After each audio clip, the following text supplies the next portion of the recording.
విజయనగరం జిల్లా సంతపేటలో జగన్నాథస్వామి ఆలయంలో జగన్నాథ రథయాత్ర వైభవంగా జరిగింది.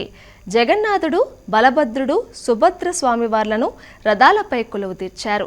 ప్రత్యేక పూజల అనంతరం కోలాహలంగా యాత్ర ప్రారంభమైంది. కళాకారుల వేషధారణలు, సాంస్కృతిక కార్యక్రమాలు అందరినీ ఆకట్టుకున్నాయి. జై జగన్నాథ అంటూ భక్తులను నిద్రించారు. గోవింద ఘటయ పరమానందమృతమిహ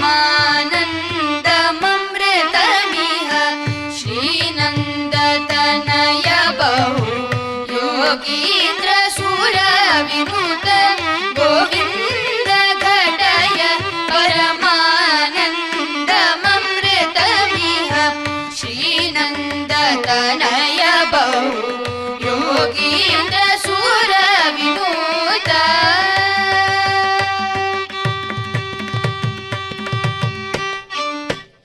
వినుత గోవింద ఘటయ యోగీంద్ర సుర వినుత గోవింద ఘటయ బహు యోగీంద్ర సుర వినుత గోవింద ఘటయ నందతనయ బహు యోగీంద్ర సుర వినుత గోవింద